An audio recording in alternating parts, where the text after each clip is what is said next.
Assalamualaikum warahmatullahi wabarakatuh. Shalom, Om Swastiastu, Namo Buddhaya, dan salam kebajikan untuk kita semua. Yang terhormat, Ibu Rizky Firdausi Rahmadania, selaku dosen pengampu mata kuliah Public Speaking. Sebelum masuk ke pidato saya, izinkan saya memperkenalkan diri terlebih dahulu. Nama saya Amanda Rizky Ananda dengan NIM 1712422006, Prodi Administrasi Perkantoran Digital kelas B. Pada kesempatan kali ini, saya akan berpidato sebagai salah satu tugas dari ujian akhir semester mata kuliah Public Speaking, yang dimana dalam pidato ini saya akan membahas tentang pendidikan. Pendidikan merupakan salah satu pilar utama dalam pembangunan bangsa.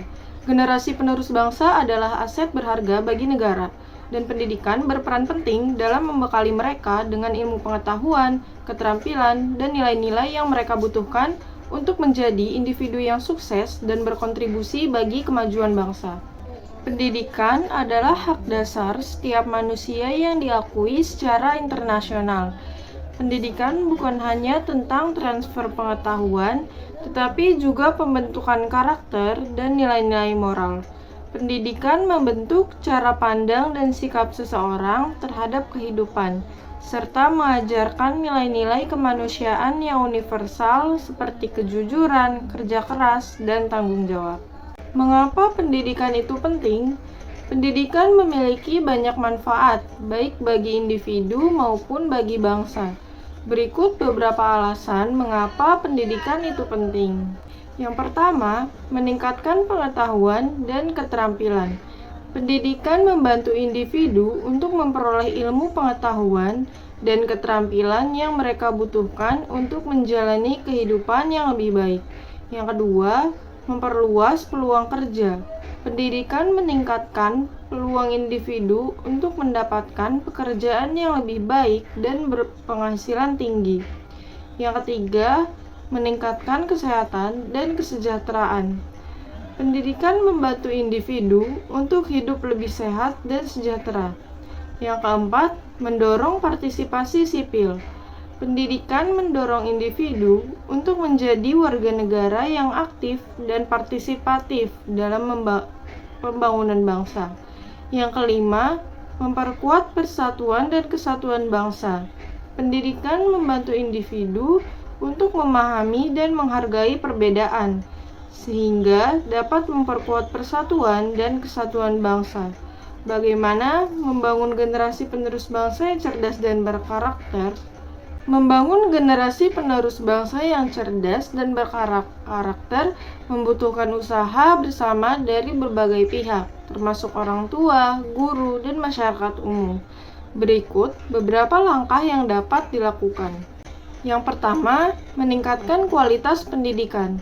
Pemerintah perlu meningkatkan kualitas pendidikan dengan menyediakan infrastruktur yang memadai, meningkatkan kesejahteraan guru, dan menerapkan kurikulum yang lebih berorientasi pada pengembangan karakter.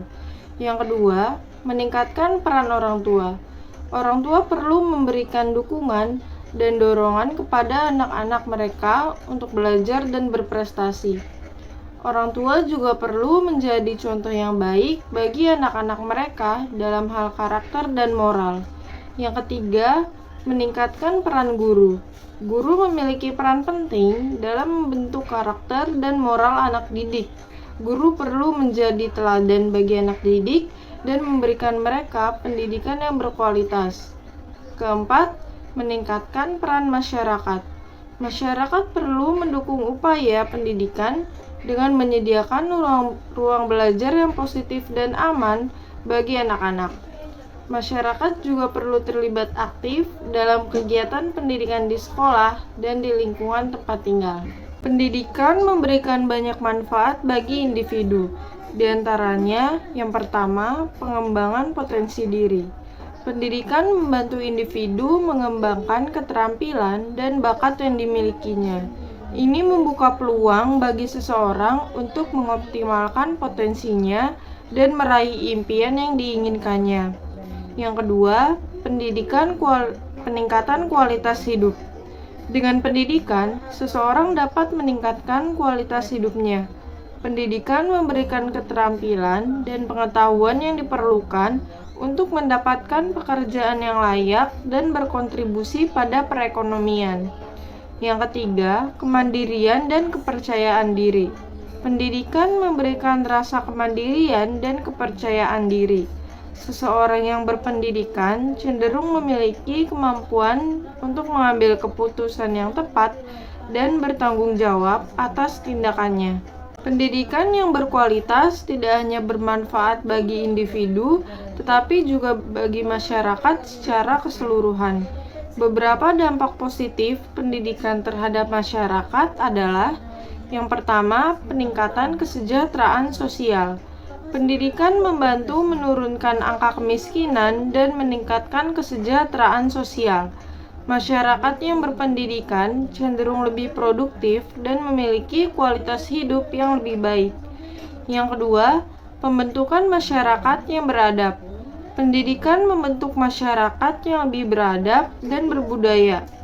Pendidikan mengajarkan nilai-nilai toleransi, saling menghargai, dan menghormati perbedaan.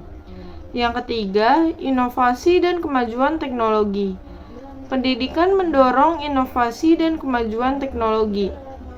Dengan pendidikan yang baik, masyarakat mampu menciptakan teknologi dan solusi baru untuk mengatasi berbagai tantangan.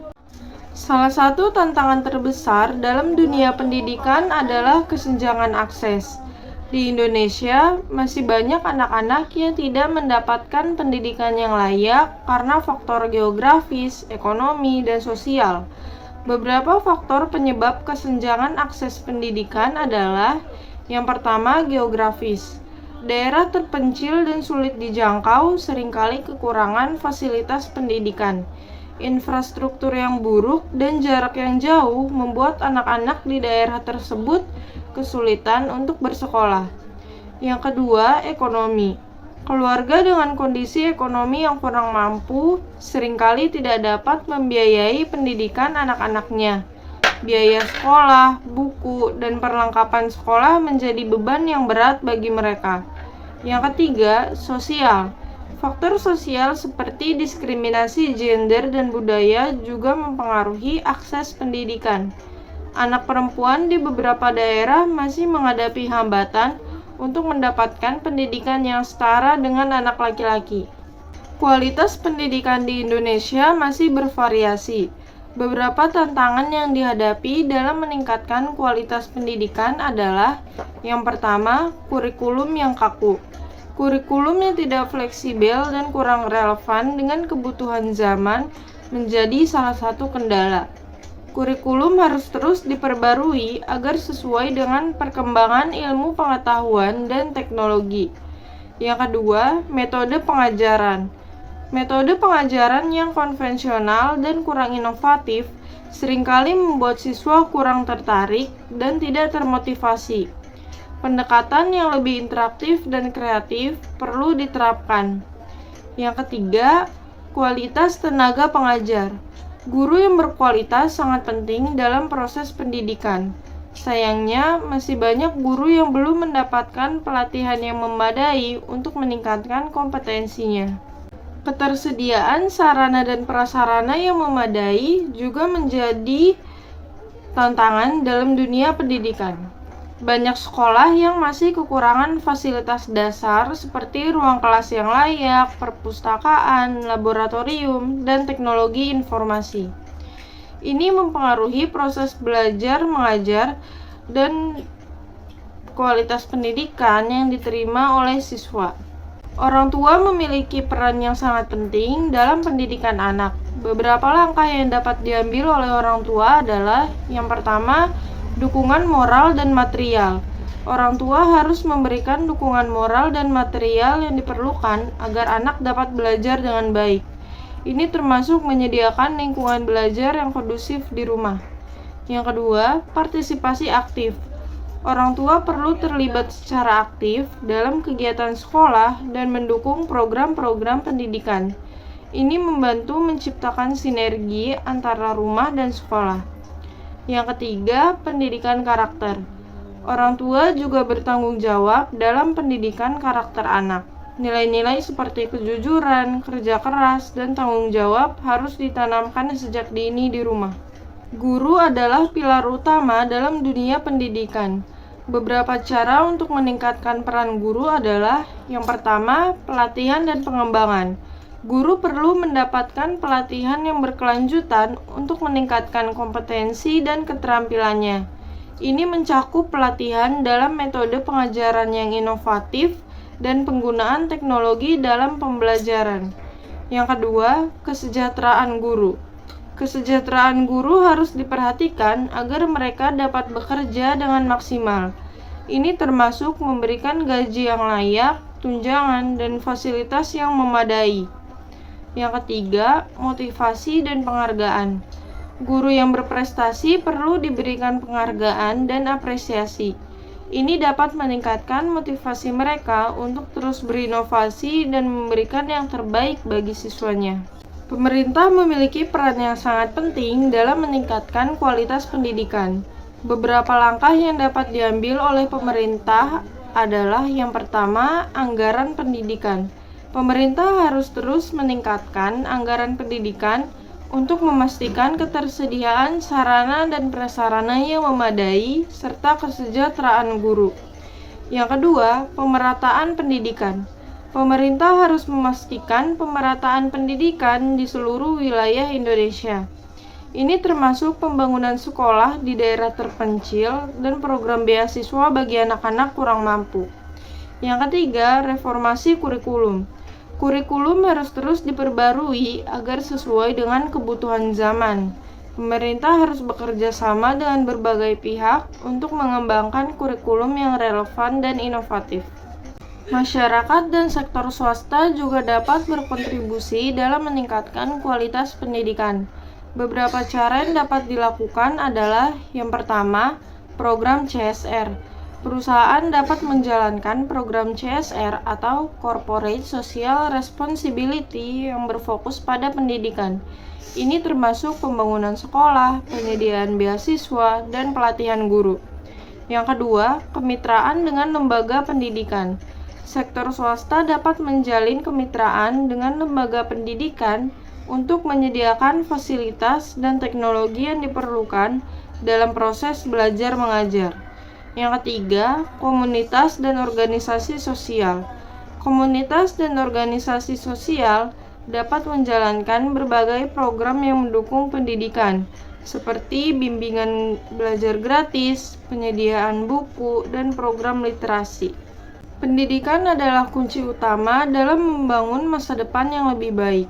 Dengan pendidikan yang berkualitas, kita dapat menciptakan generasi yang cerdas, berakhlak mulia, dan siap menghadapi tantangan global. Tantangan dalam dunia pendidikan memang banyak, namun dengan kerjasama dan komitmen dari berbagai pihak, kita dapat mengatasinya. Membangun generasi penerus bangsa yang cerdas dan berkarakter adalah tanggung jawab kita semua. Marilah kita bekerja sama untuk meningkatkan kualitas pendidikan dan memberikan ruang belajar yang positif bagi anak-anak. Dengan demikian, kita dapat mencetak generasi penerus bangsa yang siap untuk membawa bangsa ini menuju masa depan yang lebih gemilang. Marilah kita mulai dari diri sendiri dengan menjadi contoh yang baik bagi anak-anak. Marilah kita dukung upaya pemerintah dalam meningkatkan kualitas pendidikan. Marilah kita terlibat aktif dalam kegiatan pendidikan di sekolah dan di lingkungan tempat tinggal. Marilah kita semua sebagai bagian dari masyarakat yang peduli akan masa depan bangsa, ikut berperan aktif dalam meningkatkan kualitas pendidikan di Indonesia. Mulailah dari hal kecil di lingkungan sekitar kita, dan jadilah agen perubahan untuk masa depan yang lebih baik. Sekian pidato pendek dari saya. Mohon maaf jika terdapat kekurangan dalam penyampaian dan kekurangan dalam berbahasa. Mohon dimaafkan karena tidak ada gading yang tidak retak, karena manusia hanya bisa berbuat salah dan hanya Tuhan yang Maha Benar. Saya, Amanda Rizky Ananda, mengakhiri pidato saya pada hari ini. Selamat siang dan wassalamualaikum warahmatullahi wabarakatuh.